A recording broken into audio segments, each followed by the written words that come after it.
it's a new era in CFB to start off this year, put on full display. My take on this game is simple. I know some people will be upset about it. Good riddance to the Pac-12. Can you do it in terms of a week to week to week? I don't see a pathway for this team to miss the college football playoffs. We want to make sure you have those best bets in the entirety of our betting cards. That was thinking! But he had that program was already going there! Only on SportsGrid. Crew has already clinched the National League Central. They're 2 games behind LA, that being the Dodgers, trying to maybe get the 2nd seed in the National League standings for October. Both of these teams have a chance to score some runs against these pitching matchups, so maybe another over, even though we do have a playoff atmosphere. And yes, Milwaukee did clinch, but there's still an eye on the prize of we might be able to chase down the Dodgers and also the Phillies to get one of those buys. The early line. Only on SportsGrid. Brian Daboll has been feeling it. He's in a foul mood. He's having stare downs with Pat Leonard and everything else. John Mara wants Brian Daboll to go and get the next quarterback. They tried to get the next quarterback. We all watched it on Hard Knocks. They couldn't end up with Daniels. They couldn't end up with May. So they said, okay, we'll run it back a year. We'll go get Neighbors, and we'll tolerate. Pharrell Coast to Coast. Only on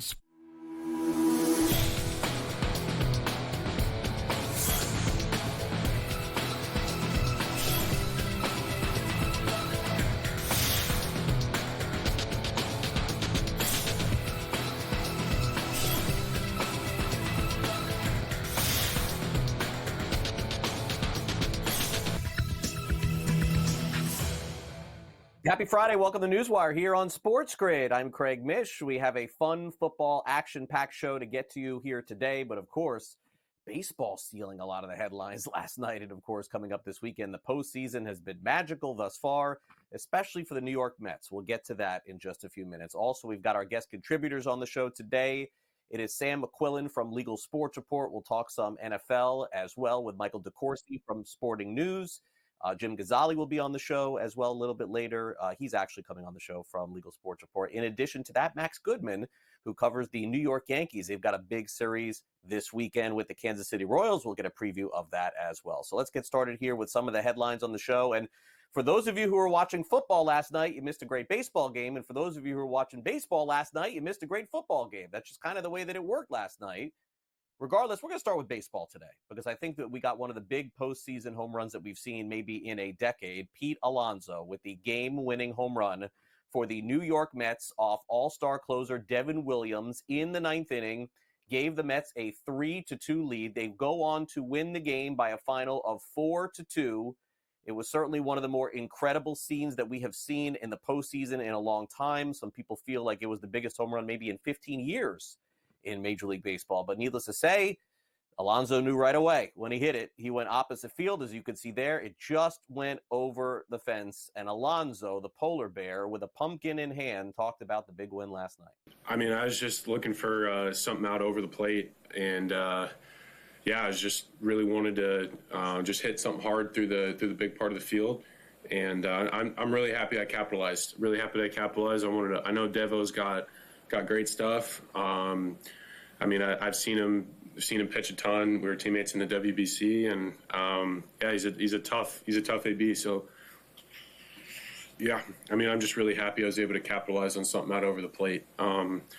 It's just been such a great ride all year, and I'm just happy I could come through for my team right there. It's a really special moment. NL East showdown coming this weekend in the division series between the New York Mets and Philadelphia Phillies. They'll begin that series in Philadelphia this weekend.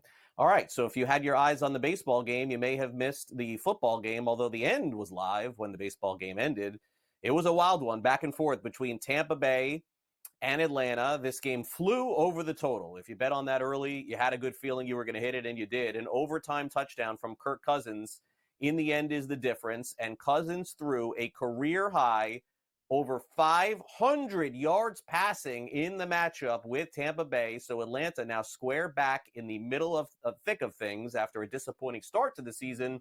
Falcons are feeling really good about themselves. And Raheem Morris, the head coach of course, Atlanta Falcons, also feeling like a lot of credit goes in the way of the coaching staff and the offensive game plan. I think these guys go out there and they play well together. They play for each other. And I can't say enough about the coordinator. I can't say enough about the players. I can't say enough about the offensive staff. I can't say enough good things about our organization and what they do for us, our culture that we built around here. And it didn't start with me. It's been going on for a long time, and I'm extremely excited to be a part of it. And this game is all about confidence. This game is going out there getting better and better every single week. And that's what he's been doing since he's been back. You know, he's coming off a significant injury, and I've watched him get better every single week. And we kind of talked about it, when he went from Pittsburgh to he went to all throughout the games, and every single week has been better. Whether it's been explosives, whether it's been execution, whether it's just a rhythm and routine with him and Zach and our offensive staff. I mean, it's just getting better and better. That's what happened today. Every conversation in the offseason with Atlanta was surrounded with Michael Penix Jr. You don't hear his name anymore. Kirk Cousins is there to stay, without a doubt. All right, now let's get to the Tampa Bay Buccaneers side. They played well, too. Just came up short. Baker Mayfield with a nice game, but after the game said he's not interested in his numbers. I mean, all I care about is wins. That's it. So, got to find a way to finish that game out on offense. I'm thinking about the first half, missing that shot to Shep. Should have been a touchdown, ended up with 3 points.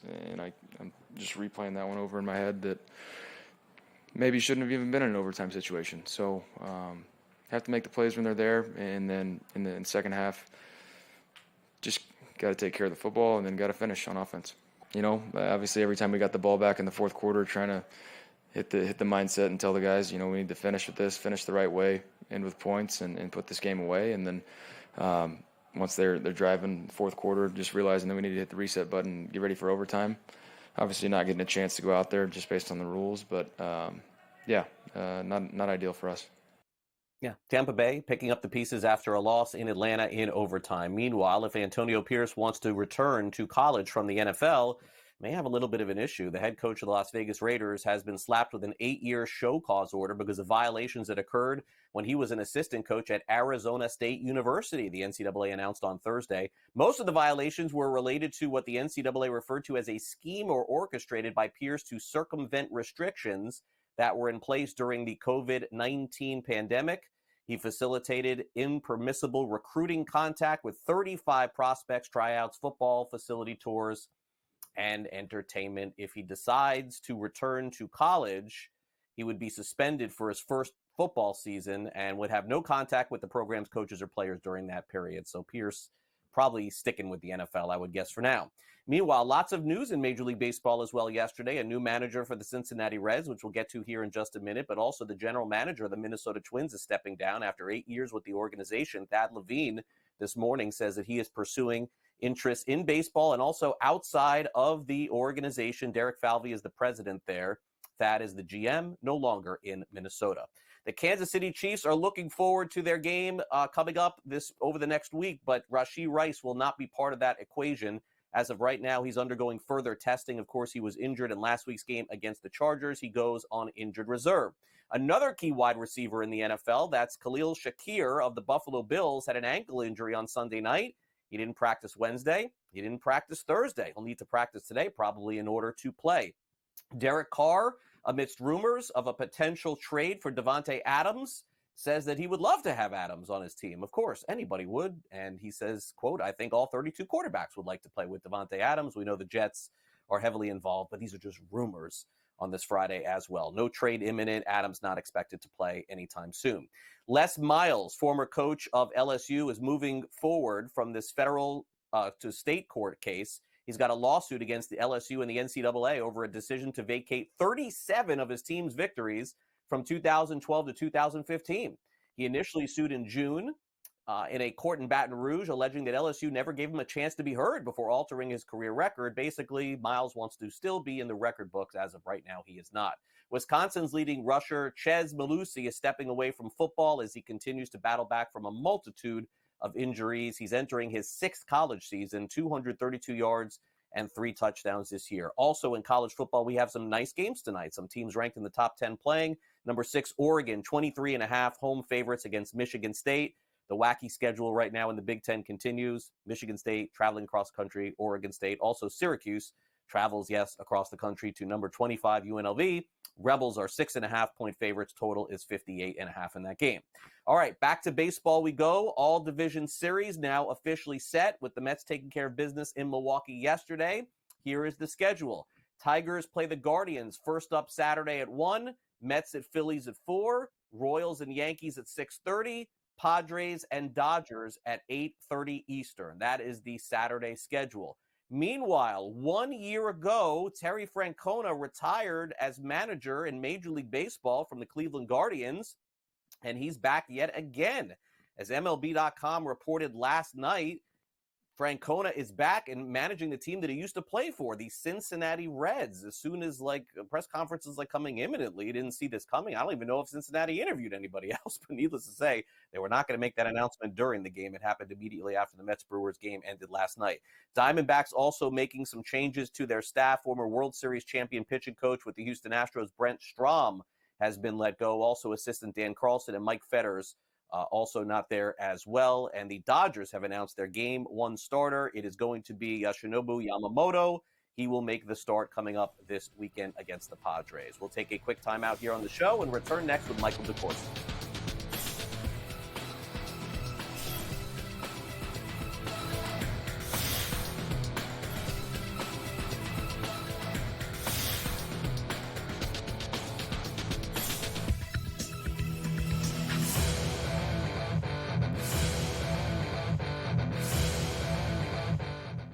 Anyone that's been to a sporting event, the atmosphere before a game, I think Game Time Decisions has that same exact atmosphere. This is our arena. This is what we do. There is going to be an energy to Game Time Decisions that you will feel night in and night out. The excitement you get when you lock your bets in, when you're figuring out what you want to do, we can zone in on the biggest games each night. I want this to be the place that people come to before the games start so they feel as ready as possible to lock in their cards. We are going to hit every single one of those markets that you need to know about. We're going to go through every single thing, and I've got a great team behind me that's going to help me get the job done. There is not going to be a better place, I promise you, than Game Time Decisions to get that new information, react to it, and be able to then bet accordingly. We will have everything at our disposal, and we will use that to our advantage. I'm Kevin Walsh. Tune into Game Time Decisions from 6 to 8 p.m. Eastern on SportsGrid. Your gut says Miami is going to win, and you should take the over. Your gut also said your NFT selfies would only go up in value. They didn't. But your head is on SportsGrid and knows the QB is in concussion protocol. The backup has a 45 QBR against the zone coverage. The New York D has the most sacks in the league. So yeah, trust your head. It's smarter to be on SportsGrid. Sunday Night Football, not really much of a matchup here.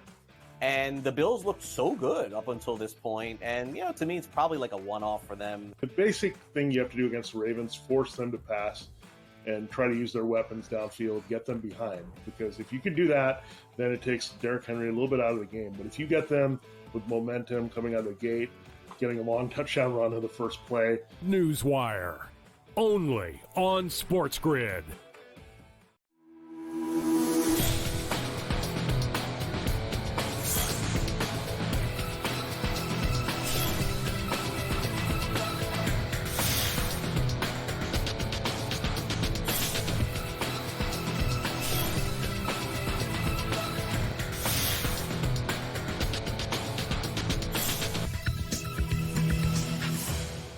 Welcome back to NewsWire on SportsGrid. I think the NFL may have gotten their best Thursday night game of the year, regardless of what happens the rest of the season. It's going to be tough to match that outcome last night. Let's bring in Michael DeCourcy from Sporting News. And, full transparency, I was watching the baseball game last night right up until the end. I mean, I'm just sorry. I just was. I mean, it was an eliminating situation.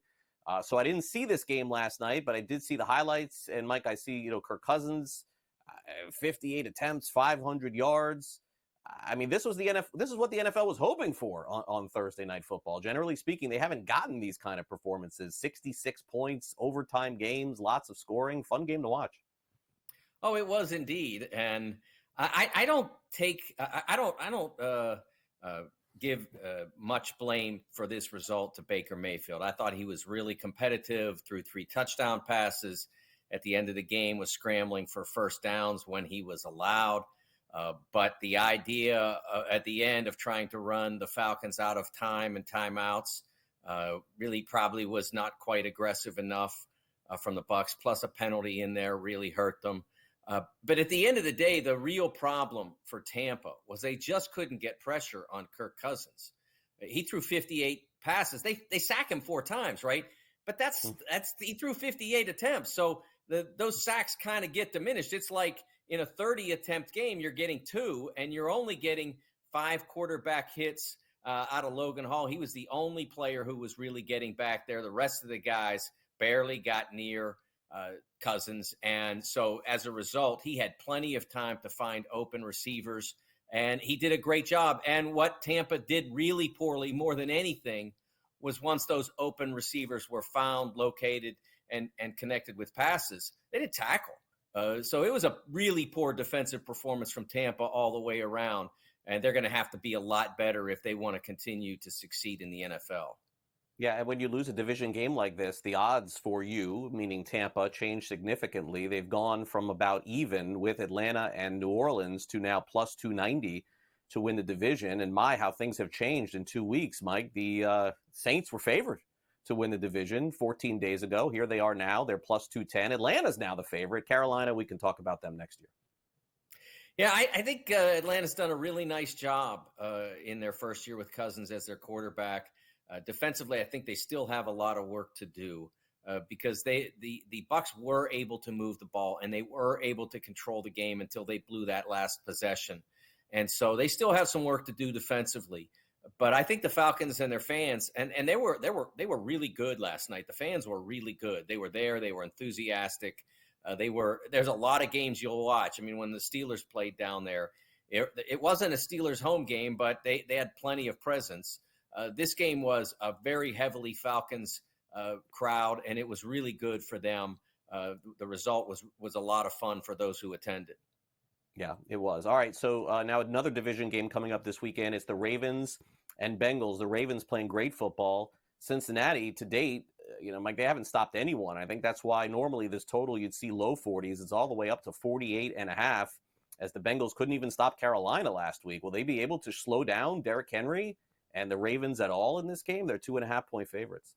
I think the more germane question, honestly, Craig, is can they slow down Lamar Jackson? Because they never have.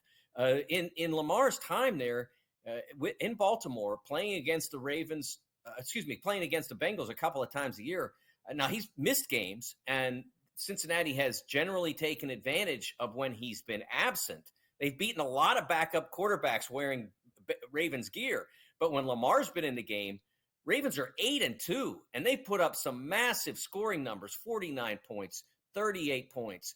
It does not bode well for the Bengals at all in this game with how wrecked up their defense has been generally, how injuries have impacted that as well. It's a really concerning look for the Bengals this weekend. Now, the line is not big, so it's sort of like a reminder. Never think that something is a sure thing in the NFL, right? Like the Steelers going to the Colts with the defense that was statistically poor, and then all of a sudden they can't score in the first half. Things change in the NFL very quickly, but my goodness, the Bengals have got to get going, and this is a challenge that they've frankly rarely met in the past. 80% of the time when they've played Lamar, they've lost. This is going to be a real hard one for them. Yeah, no, you're right, though. Anything can happen. It is the NFL. Don't be shocked to see the Bengals blow them out. This is the NFL. Ravens are favored to win the division. The Steelers fell back after that loss to the Colts last week. And then Cincinnati is plus 360. Cleveland having a tough time this year. They're 17-1. All right, so let's see if we can make sense of this next game here, which is kind of hard. The Packers didn't show up for about 3 quarters last week, and then all of a sudden rally and keep the game close against Minnesota. On the flip side, the Rams look amazing against San Francisco. They beat them late. And then, I don't know if they laid an egg against Chicago. I feel like that score was a little bit misleading. But the Rams are getting 3 points this week, total 48.5.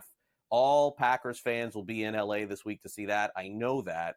But I'm scared when I look at a line like this and think, again, too good to be true. Yeah, it's tough because Jordan Love was coming off a fairly protracted absence. And he was poor at the start of that game, really struggled. And of the 2 games he's played, he threw 3 interceptions in the one and only 1 in the other. He can't turn over the football against the Rams because the Rams are going to struggle to generate offense. Even if they play well, they're going to struggle because of what they're missing in their attack. 2 wide receivers who any team in the league would say, yes, I'll take him, and yes, I'll pay him. They have 2 of the best, and neither of them likely to play. So I think that makes it really hard for the Rams. But I would not – honestly, when you look at a game like this is the kind of game where I say, like, if you got in early and you got a good price on the Packers or whatever, good for you. But if you're looking at it now, why would you invest in 2 teams you really don't know what to expect when there's so many other NFL teams out there? We've got a bunch of other games that you can look at and you can feel reasonably comfortable about what you think is going to happen. This one, I'd stay miles away from it. Watch it, but I'm not sure I'd put any of my money in there.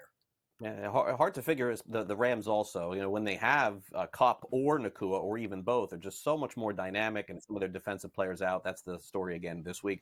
All right, enjoy the games, Mike. We'll talk again next week. Thanks for coming on. Thanks, Greg. All right, we'll be right back.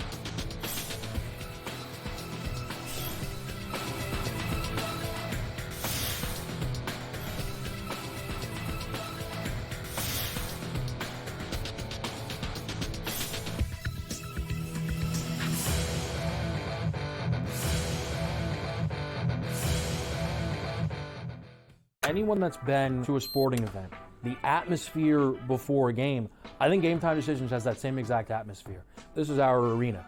This is what we do. There is going to be an energy to Game Time Decisions that you will feel night in and night out. The excitement you get when you lock your bets in, when you're figuring out what you want to do, we can zone in on the biggest games each night. I want this to be the place that people come to before the games start so they feel as ready as possible to lock in their cards. We are going to hit every single one of those markets that you need to know about. We're going to go through every single thing, and I've got a great team behind me that's going to help me get the job done. There is not going to be a better place, I promise you, than Game Time Decisions to get that new information, react to it, and be able to then bet accordingly. We will have everything at our disposal, and we will use that to our advantage.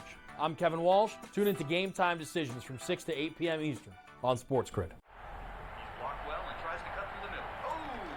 Your gut says Miami is going to win, and you should take the over. Your gut also said your NFT selfies would only go up in value. They didn't. But your head is on SportsGrid and knows the QB is in concussion protocol. The backup has a 45 QBR against the zone coverage. The New York D has the most sacks in the league. So yeah, trust your head. It's smarter to be on SportsGrid. Sunday Night Football, not really much of a matchup here. And the Bills looked so good up until this point. And, to me, it's probably like a one-off for them. The basic thing you have to do against the Ravens, force them to pass and try to use their weapons downfield, get them behind. Because if you can do that, then it takes Derrick Henry a little bit out of the game. But if you get them with momentum coming out of the gate, getting a long touchdown run on the first play. NewsWire, only on SportsGrid.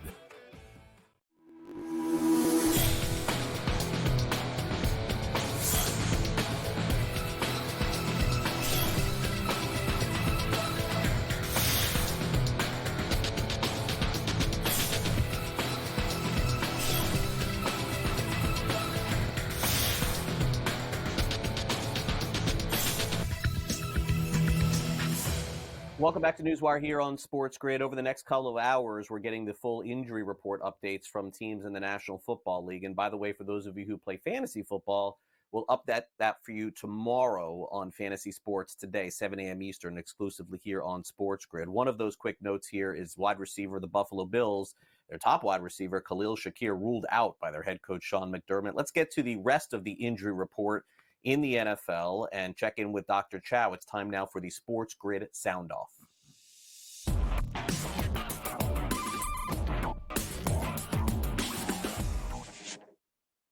All right, let's begin with the New York Jets. They're in London ahead of their big game this weekend against the Minnesota Vikings. In fact, they've already had their media availability for today. They're ahead of time in London there. Aaron Rodgers was at the podium saying that he is a full go for the week. Also touched on Devontae Adams as well. Of course, he'd love to have Devontae Adams, but they're not getting into it all that much. Let's check in with Dr. Chow. We know that Rodgers was a little banged up after that game with the Broncos last week. Let's check in on his knee.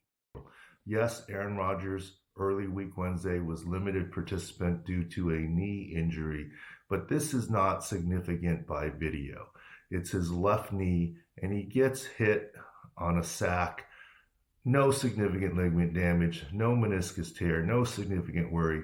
He's hurt, not injured.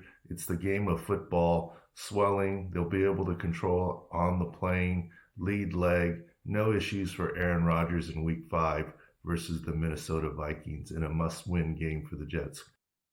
And I think that with Rodgers being healthy, it gives the good chance for the Jets to win, but we thought that last week against the Denver Broncos. That didn't happen. All right, showdown between Dallas and Pittsburgh. This used to be the big showdown in the NFL every season when they played. Two teams that won a ton of Super Bowls in the 70s and the 80s and some in the 90s as well. But their defensive players are somewhat questionable for the week. Micah Parsons, DeMarcus Lawrence, two of the best in the game. Let's get a quick injury update from Dr. Chow and SIC Score as to their status going into the showdown. Big defensive injuries for the Dallas Cowboys. This is Dr. David Chow at SICScore.com. Micah Parsons and DeMarcus Lawrence. DeMarcus Lawrence already placed on injured reserve, likely Lisfranc midfoot sprain, no fracture, but this is going to be 6-8 weeks. Micah Parsons with a high ankle sprain looks to avoid injured reserve, but unlikely to play for a week or two for the Cowboys. Secondary already with issues. The Cowboys will have a challenge in week 5.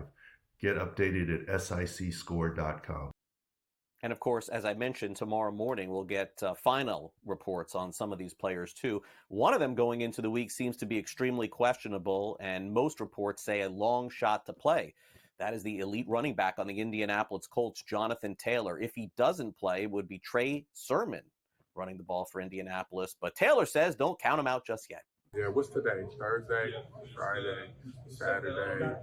So we got 48, really 72, but really 48 hours. So just keep continuing to take it day by day. I was going there and do some stuff today to just kind of get a gauge of it as well today. But it's a day-to-day thing. So being able to go ahead and attack every single day, full force, because you never know. A lot of special things happen in a couple of days.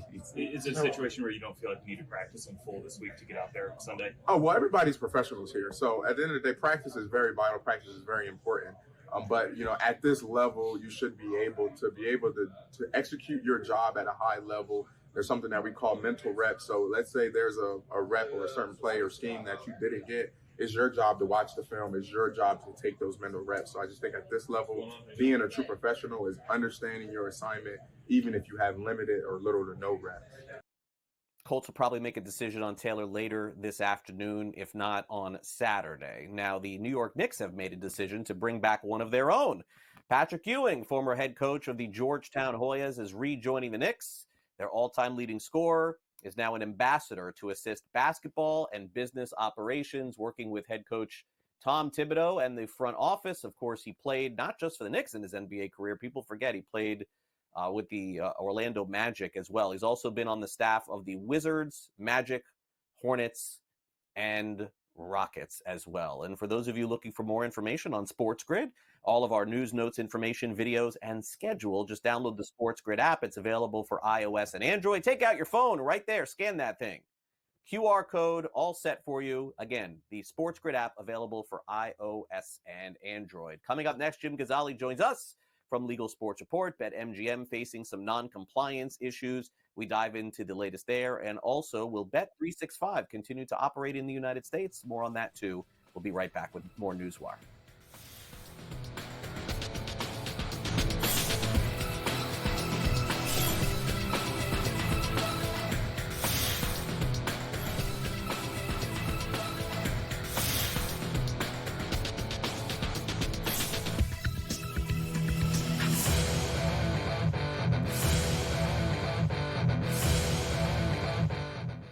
Anyone that's been to a sporting event, the atmosphere before a game, I think Game Time Decisions has that same exact atmosphere. This is our arena. This is what we do. There is going to be an energy to game time decisions that you will feel night in and night out. The excitement you get when you lock your bets in, when you're figuring out what you want to do, we can zone in on the biggest games each night. I want this to be the place that people come to before the games start so they feel as ready as possible to lock in their cards. We are going to hit every single one of those markets that you need to know about. We're gonna go through every single thing, and I've got a great team behind me that's gonna help me get the job done. There is not gonna be a better place, I promise you, than Game Time Decisions to get that new information, react to it, and be able to then bet accordingly. We will have everything at our disposal, and we will use that to our advantage. I'm Kevin Walsh. Tune into Game Time Decisions from 6 to 8 p.m. Eastern on SportsGrid. Your gut says Miami is going to win, and you should take the over. Your gut also said your NFC selfies would only go up in value. They didn't.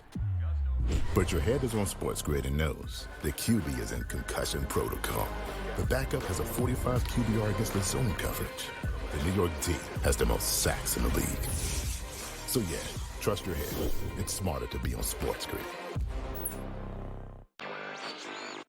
Sunday Night Football, not really much of a matchup here, and the Bills looked so good up until this point, and, you know, to me, it's probably like a one-off for them. The basic thing you have to do against the Ravens, force them to pass and try to use their weapons downfield, get them behind, because if you can do that, then it takes Derrick Henry a little bit out of the game. But if you get them with momentum coming out of the gate, getting a long touchdown run to the first play. NewsWire, only on SportsGrid.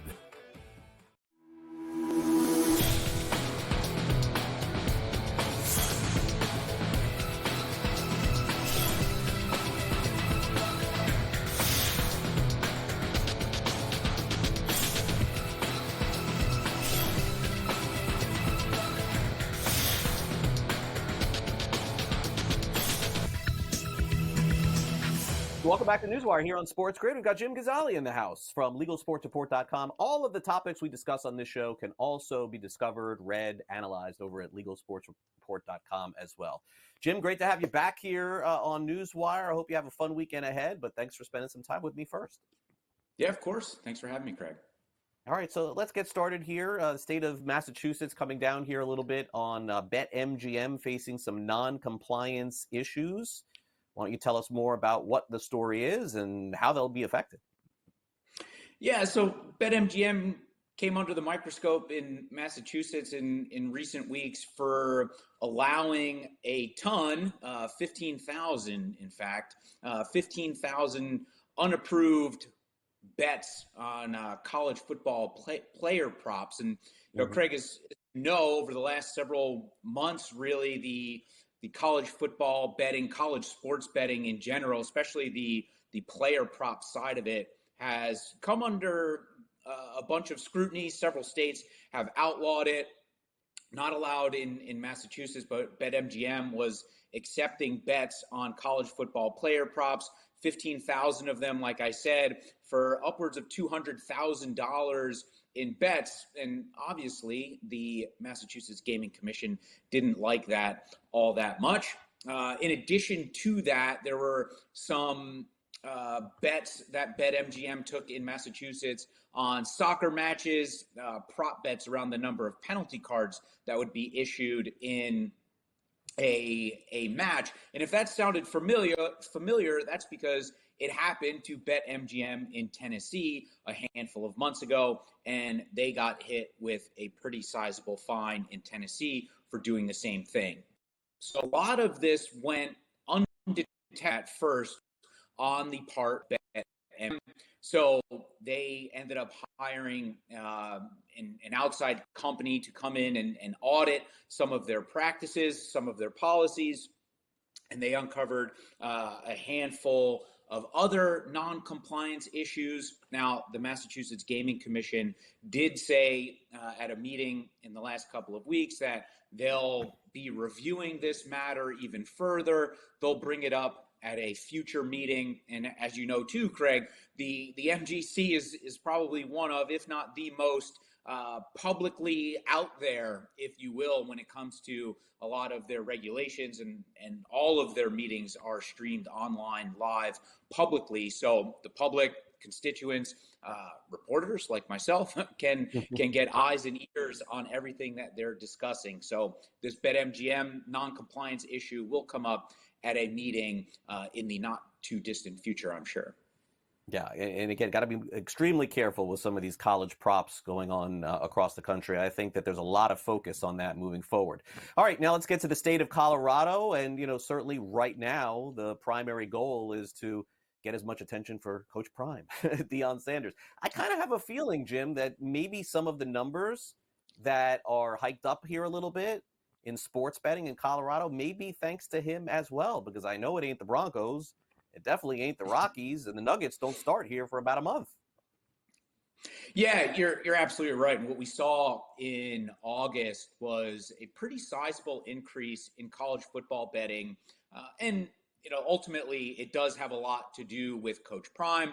The Colorado Buffaloes played their first regular season game that final weekend in August, so that played a role, obviously. And the Colorado State Rams also played their first regular season game that final weekend in August, so that certainly played a role as well. And just a lot of the national hype around Coach Prime at the University of Colorado, certainly driving a lot of bets, especially inside the state. So $14 million just about bet on college football in August, which was noticeably more than August from last year when $6 million was bet on college football. A lot of that season-long future bets from last year coming in on the Colorado Buffaloes, thanks in large part because of the attention that Deion Sanders was bringing to that football program.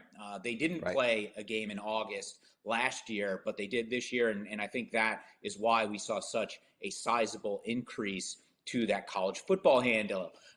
Like you said off the top there too, Craig, the Rockies haven't really been doing much, I don't think, to influence baseball betting in Colorado. Baseball betting was down in August by a couple of $1 million. I think it was about $103 million for the month, which was down from $105 million August of last year, which was even down further from August 2 years ago. So baseball betting in the thick of summer seems to be on a little bit of a downward trend in Colorado. Now, on the basketball side, like you mentioned too, we have seen over the years that basketball, once it's all said and done and we get a 12-month snapshot, basketball betting tends to be the most popular sport for Colorado. I obviously think that has a lot to do with the success of the Nuggets in recent years. But when we do get a full 12-year picture, which includes the NBA season and ultimately the playoffs, usually, as we've seen the last couple of years, basketball betting is certainly tops on the list, even ahead of NFL betting when it's all said and done in Colorado, Craig. Yeah, and again, if Colorado played great last week against Central Florida, maybe that will continue. Maybe more betting comes in. All right, let's close it out, Jim, for the week here and hit on Bet365. Limited, great success around the world. Limited success, I would say, fair to say, with their footprint here in the United States. But in the state of Ohio, it does seem as though they've done a really good job at least making some hay there. Yeah, certainly that footprint is growing like we've seen. And I think Ohio is a perfect example of that. They've cemented themselves as the number 3 option in Ohio, really in about the last 10, 11, 12 months even. They're really holding on to that third overall spot in Ohio behind FanDuel and DraftKings. We've seen them start to grow their revenue share in New Jersey as well.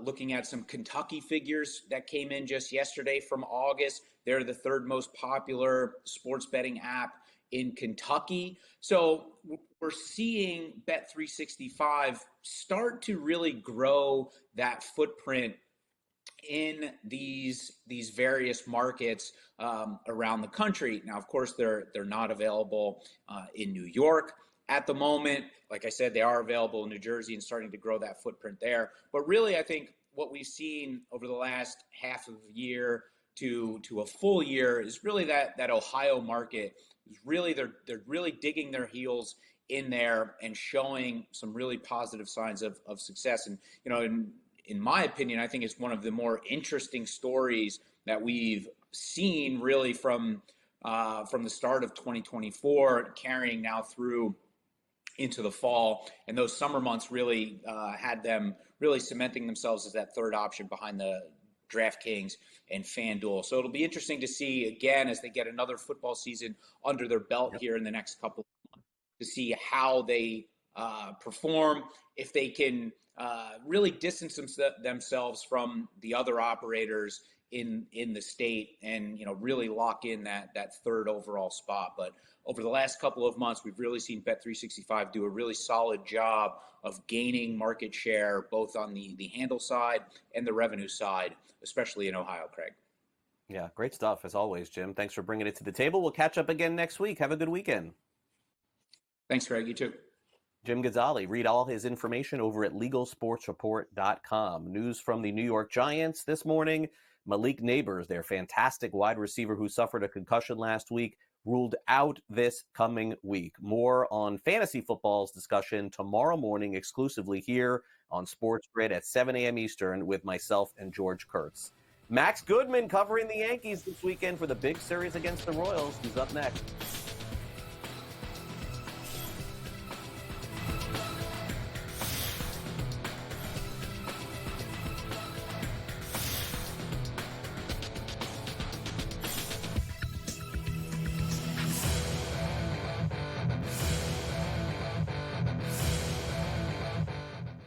Anyone that's been to a sporting event, the atmosphere before a game, I think Game Time Decisions has that same exact atmosphere.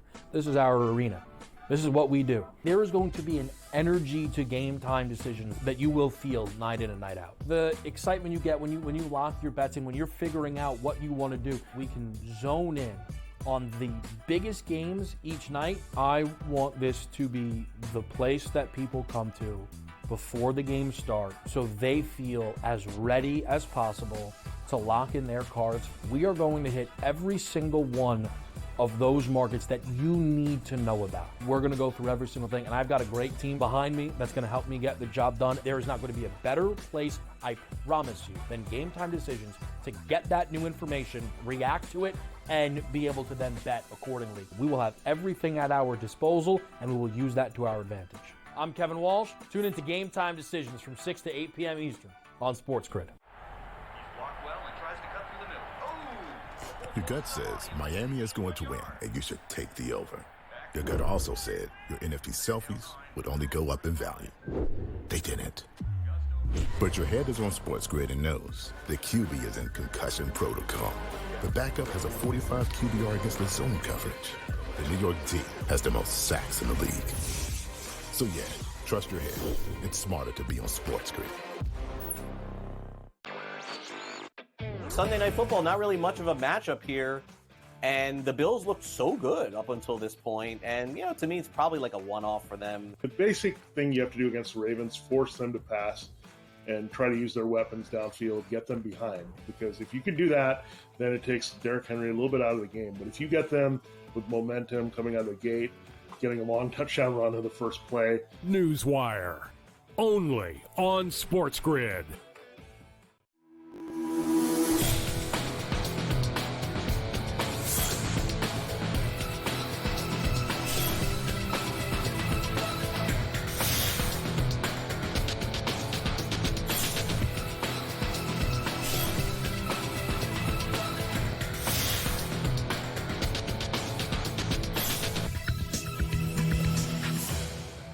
Some great coverage coming this weekend from the Star Ledger and NJ.com from Max Goodman. You want to catch all of his coverage of the upcoming division series between the Yankees and Royals, as Max is with us here on the show once again. Max, it is great to catch up with you ahead of the series 162. Not enough for you. You got a lot more to go maybe here with the Yankees. I guess we'll see what happens after the weekend. It could be a long run, Craig. The AL is pretty much wide open unless you've got a team of destiny like Detroit or Kansas City's playing well. Cleveland is pesky. Any of those three, I think, could upset the Yankees in either the DS or the CS. But they don't have to face the Astros finally, right? They can get back to the World Series and get over the hump. They don't need to face their demons there in Houston. Yeah, it's 2 series to go for the Yankees. Just I think that most would agree that if the Yankees get to the World Series, regardless of what happens in the World Series, I think they'll consider it a success. I don't know, though, beyond that, if it doesn't get that far. And they're going to have to go through some really good pitching. Seth Lugo's been fantastic this year. So is Cole Reagans. Waka's had their number 2, and all of the hitters on the Yankees really haven't gotten to them in the past, especially when you take a look at Aaron Judge and Giancarlo Stanton, a combined 8 for 62 I'm seeing here on my board.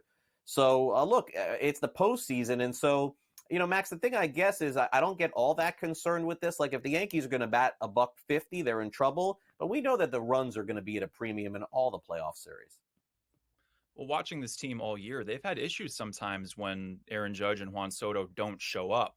That's obviously rare. I mean, the two of them have had MVP caliber seasons, but I think we've all seen those stats over the course of the season, right? Where beyond those two players, the Yankees have had basically like a sub 500 team on offense if you factor in everybody else. Now, do I think that Soto and Judge are going to be complete non-factors in a postseason series? No, I think that they'll have their big moments. And again, they're superstars. They're going to do their thing. But you mentioned it. I mean, Judge is 1 for 18 in his career against Waka, and Soto hasn't played in the Bronx in the postseason before. He obviously has some playoff experience and a ring, which only Anthony Rizzo is the only other guy on this roster that has one, I believe. And it doesn't seem like he's going to be available. He has great numbers against Michael Waka, but again, I don't think he's going to play. So Game 1 to me is incredibly important for this team because the Yankees have their rotation set up. They've got Garrett Cole going, and if he sets the tone, it could really tip the scales for this series. But if they go out there and they scuffle against Michael Waka and then Lugo and Reagans in the other order, Reagans and then Lugo are looming, it's going to be tough for them to slug against those two guys. I mean, last month, Reagans and Lugo had their way with this Yankees lineup and pitched incredibly well. The Yankees have fits against left-handed pitching. Reagans did well in that start, and then Lugo pitched 7 scoreless with over 10 Ks, and Aaron Boone called it one of the best pitching performances he's seen against his team in a long time in that start. So I think those two match up well against the Yankees, but it's those guys after Judge and Soto in the lineup, Austin Wells, Giancarlo Stanton, Jazz Chisholm Jr., they are pivotal in this series because I don't think any other team is going to let Judge or Soto beat them. I could see them getting intentionally walked, pitched around. You're going to make the rookie who's hitting cleanup beat them in a big spot. That's how I would approach it if I were the other team. Yeah, and I'm sure they will. And by the way, this was the deal when Washington was in the World Series with Juan Soto. They learned the hard way. Pitching to him didn't work. He helped that team win a World Series, so I think you're 100% right. Hard to pitch around both, though. We'll see how it plays out. As far as the past, when I was very young, I do remember the Royals beating the Yankees in the ALCS in 1980. This was like a historical series. It's hard to believe that the Yankees and Royals faced off against each other so many times in the ALCS, 76, 77, 78, and 80 when the Royals went on to win it all with George Brett and Quisenberry and, I mean, names that nobody knows these days, but I remember because I was a young kid watching those games. And so there is that historical aspect to this series, but baseball's just so different now. Like back then, like there was no wild card or anything like that. And so I think that's what's opened up the door, Max, to this crazy postseason. Very similar to March Madness. It has that feel to it. And I think something to bring up also is the Yankees are coming off a 5-day layoff here. They have one more workout today, and hopefully we're going to get some more answers on who's going to make the roster, who's going to be pitching in Game 3, who starts in left field, et cetera, last bullpen spot, last bench spot. But the Royals are coming off a momentum swing with their series in Baltimore. I thought the Orioles were going to hang a little bit tougher, and Kansas City really ran the table with them. So they're coming into this series as the underdogs. They've got all the fire in them. They've been playing well for a while. I know they ended the regular season kind of cold, but they've had a great year. Yankees got to find a way to not come out of the gates slowly here because, again, they can't afford to do that. It's a best of 5. I think that they would maybe win a game 7, a best of 7 against this team because they have more depth, they have more stars. But if Bobby Witt Jr. comes out or Salvi Perez comes out and they can be game wreckers in one game, and all of a sudden your back's against the wall, right? So it's cool that this is a new chapter to a rivalry that hasn't really been tested in a while. And I think this series could go 5 games. I really do. I think that the Royals match up well with this Yankees team. And unless the Yankees roar out of the gates, like I said, it might be closer than some people think. Yeah, no, I agree too. I think this is games will be played in Kansas City in this series, and I think it has a chance to go the distance. It is crazy, Max, to look at this and forget that with the payroll and with the way that the Yankees have approached things through all the years, they just simply haven't been able to get over the hump for a long time. I mean, no World Series in any of these years that you see there on that graphic, 22, 21, 20, 19, 18, 17. But I would say this, yes, you're right, Max. The Astros were in the way. But you cannot look at the contenders and think to yourself, Max, this is the best shot the Yankees have had to go deep, at the very least deep, into the postseason. At least for me, and again, different for you covering the team, the way I view it is anything less than getting to the World Series is an unacceptable season for the Yankees right now. That's the way that and nothing against Cleveland, nothing against Detroit, nothing against Kansas City. You may not be able to beat Philadelphia or LA, or maybe even San Diego, but my God, you've got to be able to get through this round and the next. That's my opinion. No, I'm with you. I think anything less than a World Series appearance, quite frankly, anything less than a World Series championship is considered a failure here. You've got 1 year of Juan Soto guaranteed. You got to go out there and take care of business. Those demons aren't in the way with Houston and the Red Sox and those other foes. You got to do it, right? I think you got to get there. I think the other teams in the NL are better than the Yankees, so I'm not going to go there. But, Max, enjoy the weekend. I'll see you soon. Thanks again. Thanks, Greg.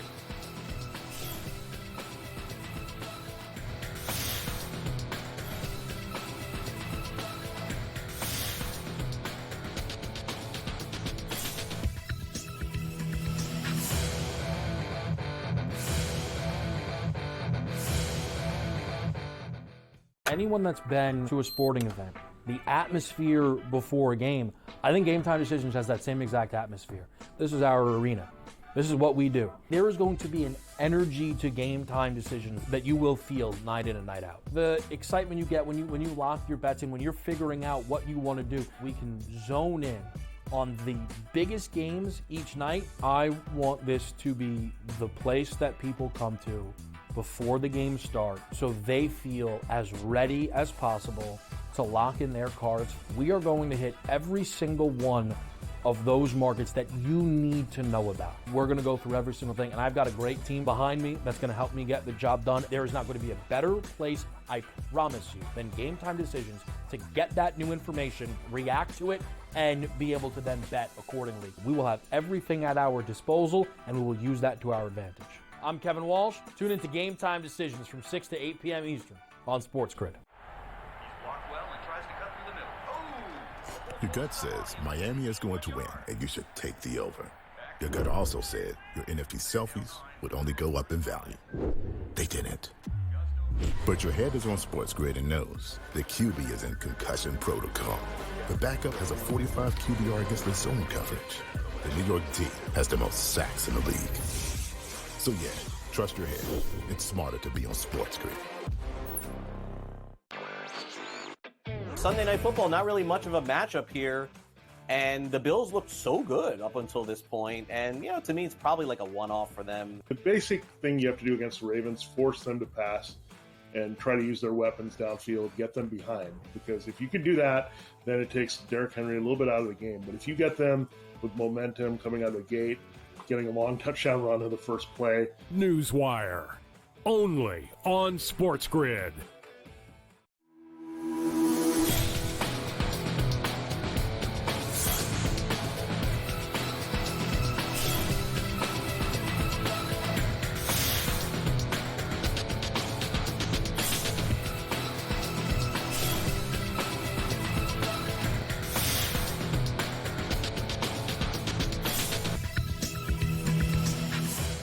We've reached the end of the line on NewsWire this week. This is our last show of the week. Of course, we'll be right back with you Monday morning, 11 a.m. Eastern, recapping all of the Major League Baseball postseason and this week in the NFL.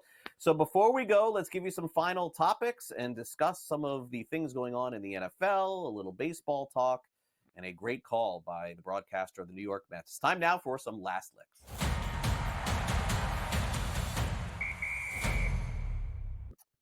All right, it was one of the epic moments in Major League Baseball's history. Yes, I said history. I thought so last night with the Milwaukee Brewers on the verge of advancing to the National League Division Series.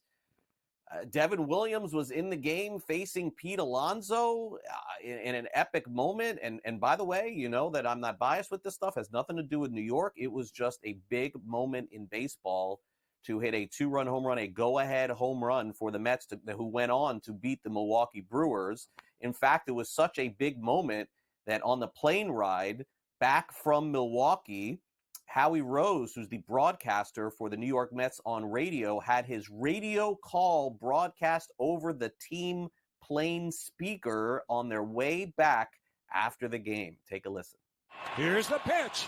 Swinging a fly ball to right field. Pretty well hit. Frelick back at the wall. He jumps. It's gone. He did it. He did it. Pete Alonso with the most memorable home run of his career. Pumps his fist as he rounds second. It's a 3-run homer. He's given the Mets a 3-2 lead. They all pour out of the dugout. Alonso on his way to home plate. They're waiting for him. Epic call by Howie. Great job now. Courtesy, by the way, New York Mets radio on that as well. We'll see if the Mets can have the same success as they head to Philadelphia. Word to the wise, by the way, because I was there a year ago. If you're a Mets fan, just my piece of advice, enjoy those games on TV. I don't think you want to go to Philadelphia to watch those games there. Just saying, watch them on TV. Now, I had an okay experience, but I don't know that all of you will. Just a fair warning on that one. That's a tough place to go see the road team play. All right, tough scene here. I don't know why this is happening at all, but it is, so let's tell you about it. Chad Johnson and James Harrison are set to square off in the octagon. That's right, they're going to fight against each other in some MMA showdown. I have a lot of questions surrounding this. The first question, and the most important question, is why in the world would Chad Johnson want to get in any kind of fight with James Harrison, formerly of the Pittsburgh Steelers? I think he played a year with the Ravens too. This guy is arguably known as one of the toughest players in the history of the NFL. Chad Johnson is not going to win this fight. In advance, I can tell you now, I don't know if you're able to bet on it or not, James Harrison is going to beat up Chad Johnson. It is a bad idea. I don't know why Ocho wants to get involved in the ring. There must be a lot of money involved. I hope it's a lot, because this is going to be a pounding by James Harrison. This guy is not somebody that I want to see on the street, let alone fight in the ring as well. All right, good news for those of you who are fans of the Savannah Bananas. Thursday night is the biggest story in Bananas history. 2025 Banana World Tour was announced, and it is headed to a lot of different stadiums, including historic Grayson Stadium for the upcoming season. They also have announced that they're going to have 4 teams on tour. Remember, the Bananas just played against that one team like the Globetrotters did all those years. They have now added a new one. It is going to be the Texas Tailgaters, and they'll play in 18 Major League Baseball stadiums and also take over fields in 3 football stadiums. Believe it or not, they're going to play in Death Valley at Clemson University, and they'll also have a 6-team league in 2026. And by the way, play a total of 60 games in 2026 as well. Used to play about 8 or 9 games a season, but the Savannah Bananas have been a sensation and very popular all around the country. I know a lot of kids have really enjoyed seeing them. They get former Major League players again to play against them as well. Fun stuff. Congrats to the Savannah Bananas. Great venture for them that continues to bring success for them as well. All right, that'll do it for our week of shows today. Thanks again to our guest contributors on the program today. It was Michael DeCourcy of Sporting News, Jim Gazzale of Legal Sports Report, and Max Goodman from the New Jersey Star Ledger and NJ.com. Also, thanks to our associate producer Luke and our producer Frank. Here's our schedule for the rest of the day coming up on Sports Grid. We've got the early line coming up next, followed by Scott Farrell Coast to Coast, 3 o'clock Eastern. Make sure you tune into that show. We've got, of course, Gabe tonight, in-game live, game time decisions, and all the fun shows that you can expect to watch here on Sports Grid daily. In addition, you may want to tune in tomorrow morning at 7 a.m. Eastern. I'll be live with you here with George Kurtz on Sports Grid. We've got our show Fantasy Sports Today. If you are a fantasy football enthusiast, weekend mornings is where you should be locating us, getting you ready for your upcoming matchups. My next show with you after Saturday will be Monday morning, 11 a.m. here on NewsWire. Hope you have a great weekend, everyone. I'll see you then.